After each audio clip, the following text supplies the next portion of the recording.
to throw down his Mozambique. Surprised he didn't throw down his Mozambique to start the fight, though. That's what I'm doing if I ever run into a Mozambique. I mean, come on now. We all play Apex. I'm throwing that baby down before I even fight. I'll go bare hands. But nah, no bare hands needed. They have been working hard, though, and you could call it a finale of epic proportions because we got 3 of the best teams only a few points away from each other. Who will take the first day of North America in our opener for year 3 of the ALGS? Vicky Kitty, Fallout. Let's find out. Thank you so much, Rain Day. Game number 6 is here. Oh my gosh, what a kickoff for the ALGS Pro League. I mean, there's story upon story upon story. Tripods and their debut in the ALGS, currently sitting in 9th place with a chance to break top 5. Atlanta Premier on top over the likes of TSM, NRG, Complexity, and Team Liquid rounding out the top 5. Who would have thought, who would have written that story? And then, of course, C9. Not the best showing from them, sitting in the 2nd page of the standings. But hey, it all comes down to this last and final game. Let us know in the chat who you want to win. Blow it up with your favorite team. Is it TSM? Is it NRG? Is it Atlanta Premier? Are you a fan for the underdog story? Or is it the Tripods and Nick Merckx? You're looking to go big here in game number 6. Vicky, what's your prediction? Who do you think's going to take it here?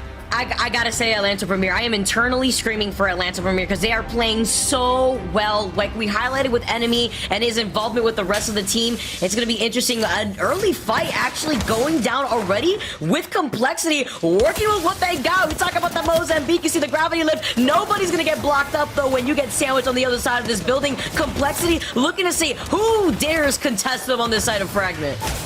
I mean, can you imagine Complexity gets taken out here? This is insane. To start game 6, Complexity is down to Luxford, the rookie, the last member of this team, and he's going to have to run away. And no, he's going to get tagged up. Complexity, after showing so much life, survives for now. Oh my gosh.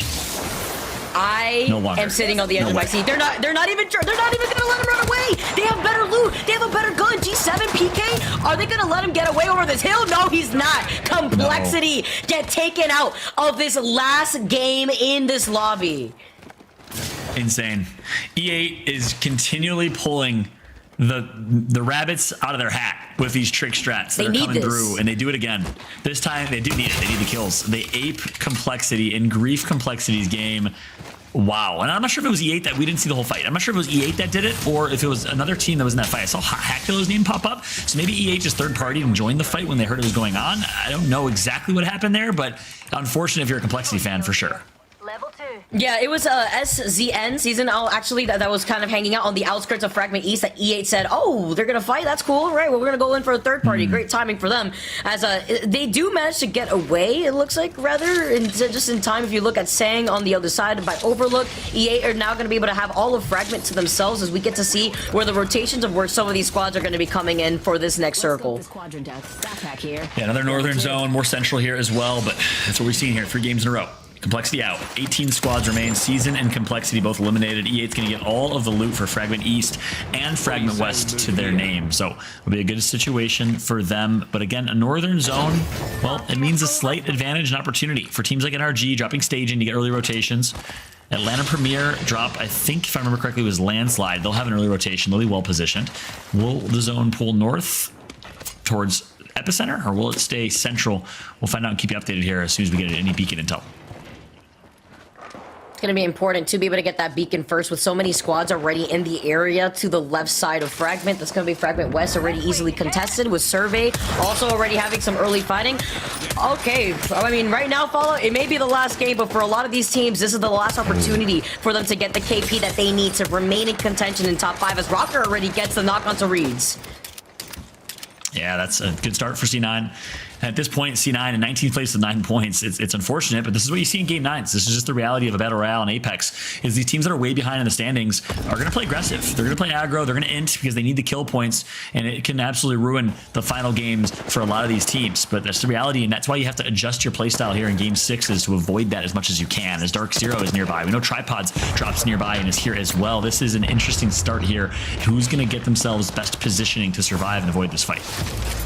It's just such high action already off the rip because with Reeds going down, that's going to set things back for BR Demons, who are in the top 10 at the moment after their Game 5 performance. Now Dark Zero are playing off of the back end because they have the beacon information, noting that the circle is going to be pulling more so in this direction. Wondering now with that information, though, that survey is going to be highly contested quickly by the likes of Furious, NRG, who rotate away from staging, I believe, as well. So Dark Zero are just going to take their time with this information to look at some of the squads that are going to be rotating in front of them rather than behind them in Skyhook. Yeah, Dark Zero, again, type of situation where they want to look as big as possible with these Watson fences. And they'll do exactly that. They got a Watson fence covering their back, but easily destroyable. And that's why you don't see as much Watson. We talk about it often, but on World's Edge, because there's a lot more open terrain, it's a lot easier to destroy Watson fences. The way that buildings are architected, you can more easily destroy Watson fences. But we've seen a lot more Watson than we've seen in World's Edge past, to be fair. We typically see it more on Storm Point, and World's Edge teams will change their team comp. But teams are stuck to their guns here. You like to see it.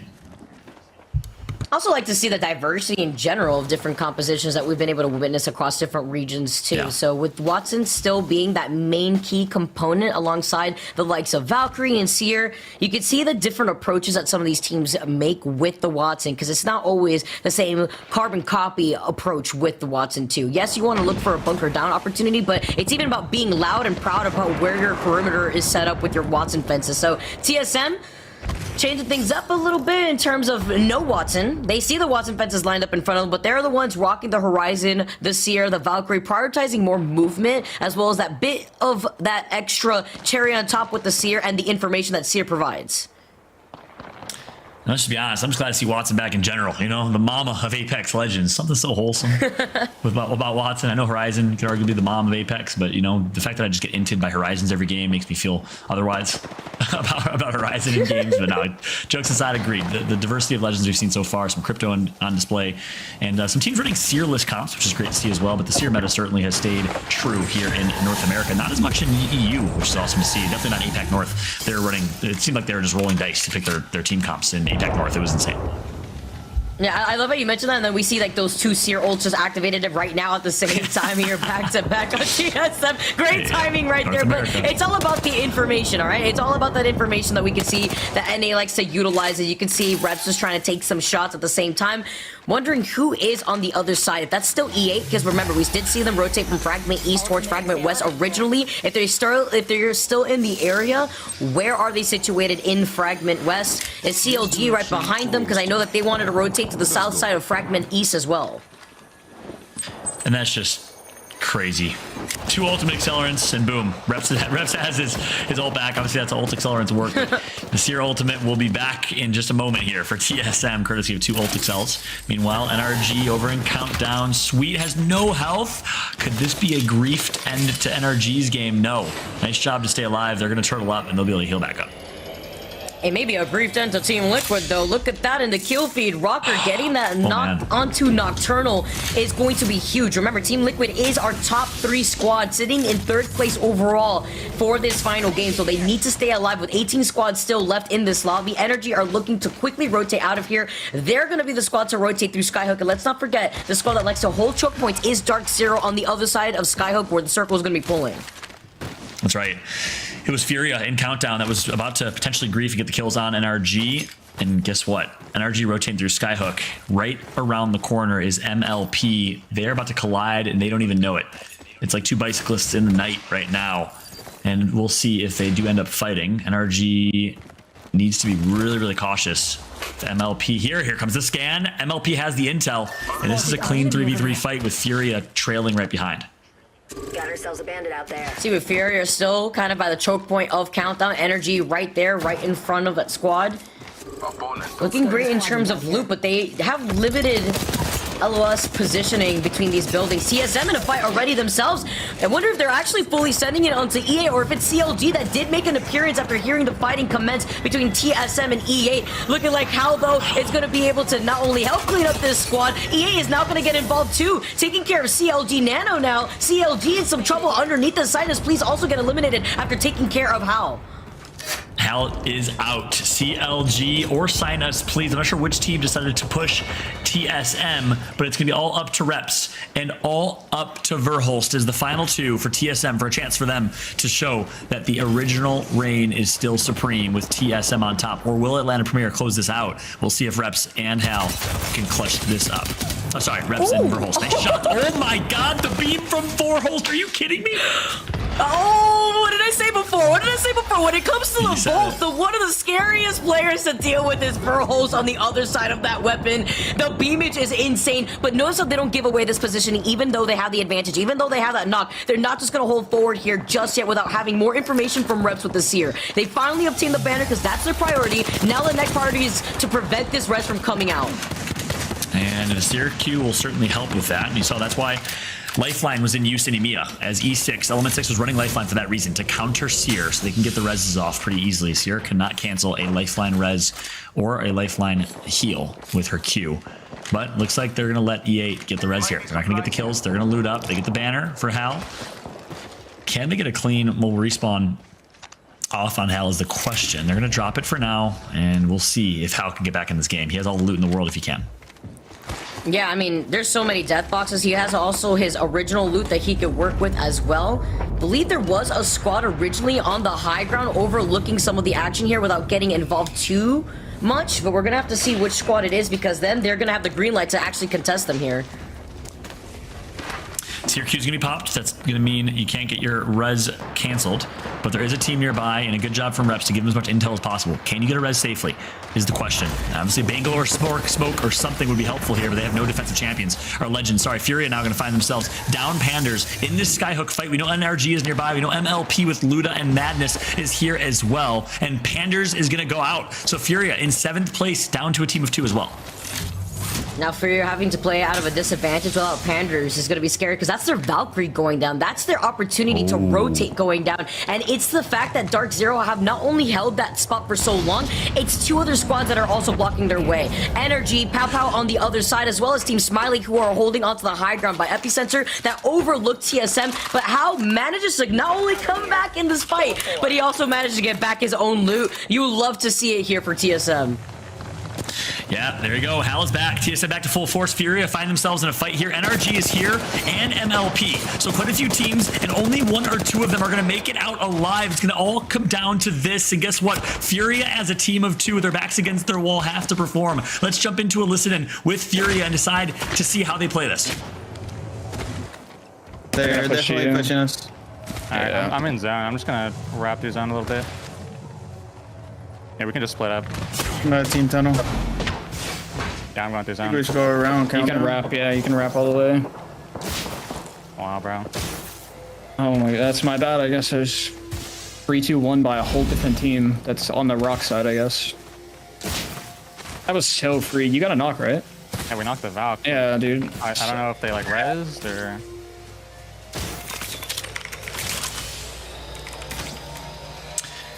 All right, so as fast as you jump into Furia listening, things are going to slow down here as they're going to opt for a very, very long and difficult zone rotation. Furia in quite a bit of shambles. Not going to get the respawn beacon as well.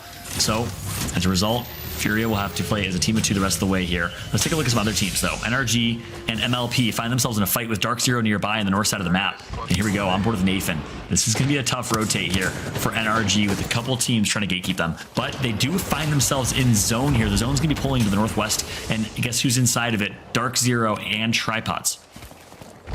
It was a call out from Tripods from the very beginning, by the way, because they've been hanging out underneath that bridge track area that opens up to the mouth of where Dark Zero is sitting in from the very beginning right now. So with Energy still playing on the back end of Skyhook, and you currently see Furia not only playing this as a duo, but now desperately trying to wrap around, they're going to be met up with G2, who called out the fact that they were going to rotate around this rock. So now with the circle closing in right behind Furia, it's going to be very scary as G2 is cleaning up Furia. They get taken out in the feed as Atlanta Premier are looking to yeet this grenade over the mountain.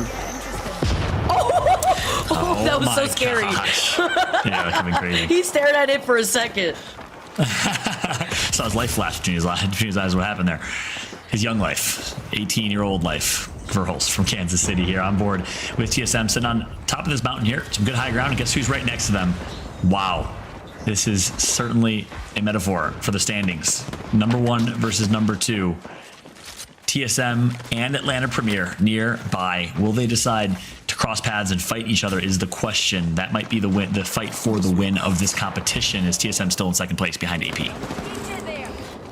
CTSM. Also Aiden with a huge Arc Star pickoff, by the way, from BR Demons on the other side of the map. We saw that in the feed as TSM are not going to be moving to this place anytime soon because they see some of the fighting happening right in front of their eyes. They're in a good spot because they're also LOSing the squads that are going to be rotating south from Fragment West too. A lot of these teams are going to be rotating on the side as Team Liquid also avoid the damage from the Arcstar. C9 are looking to try to send it, but there's still another squad right above them too. So having to play this passive aggressively. Yeah, Cloud9 has been griefing this entire lobby here in Game 6, being the ones that are just raining on the parade of fans of teams like Team Liquid. But nice shot by TL. They're going to survive that barrage of grenades from, I think it was C9, and they will stay alive here. 15 squads remain. Here comes the push from C9. Not sure which team this is in front of them, but we'll keep a close eye on that fight. I think it's Esports Arena with Team Liquid finding themselves in the fight. Some fights. The fights are going to break through here. It's going to be Team Rakanishu going up against Team Liquid, and TL down to just fun has a knockdown shield, or a shield, sorry, for Newcastle to keep himself alive. He's going to get taken out. Team Liquid is out. Oh my gosh, Rack attack now struggling with their lives. Went for a quick little shield swap, noticing that it is broken, but it's the res that counts here. They attack and they also protect, as Impulse is going to be able to try to get that other res here too. But it's about the reset for this team with the circle closing in on their backs, but it's going to be quite some land to traverse with a lot of the squads already taking up the real estate over it by survey. Impulsive Dream with a huge 1v1 against Fun right there. Obviously had the upper hand with additional health, but Team Liquid is out. That means in our top 5, we have NRG, we have TSM, we have Atlanta Premier, all alive as it comes down to this. TSM and AP are still right next to each other, and they are staring each other down the barrel right now with the zone closing in. TSM's going to have to make a move. The Atlanta Premier, the EMP coming out right now, and they're just trying to play off the side. They called out that EMP, so it's going to be huge for them to take control of this fight. Yeah, they also have the pylon to their name. Let's jump into listen to the Atlanta Premier, see how they play it.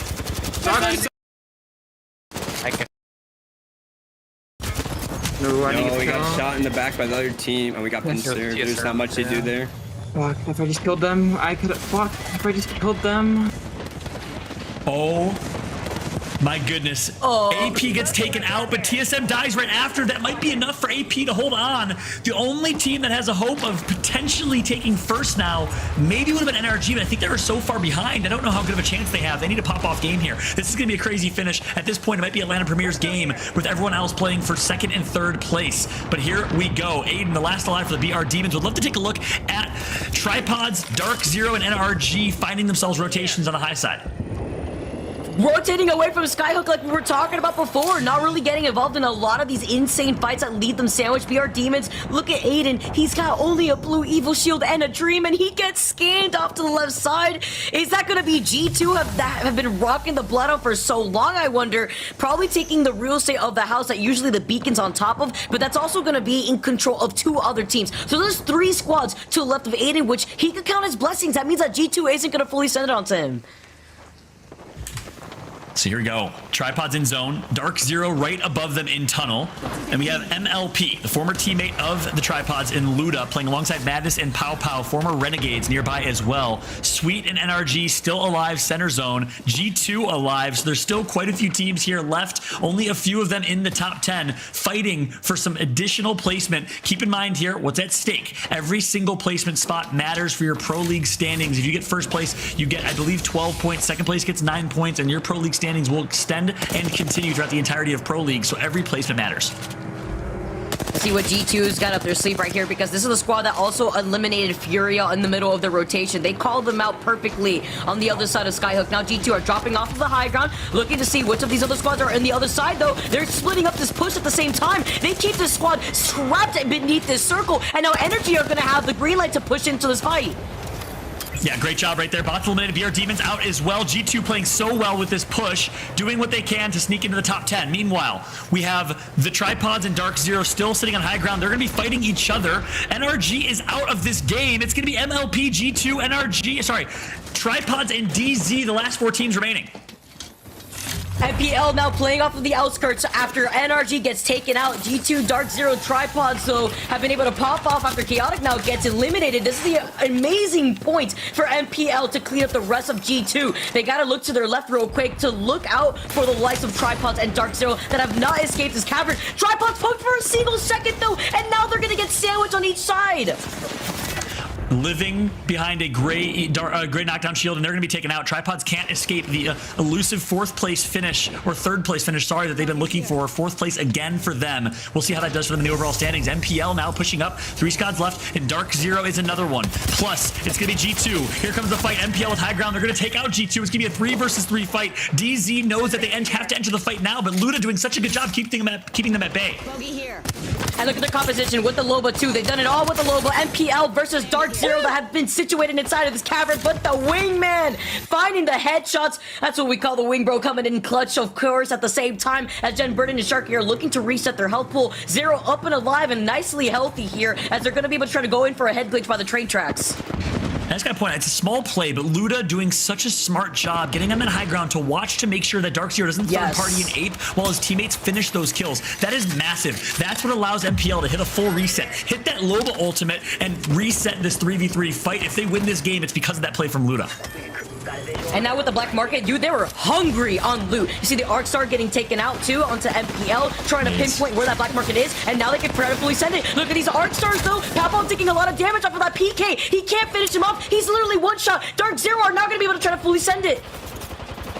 Dark Zero's gonna pop and get the Evo shield through a black market for the 1v1, and that's gonna be enough. He's gonna win the 1v. Yes, he does.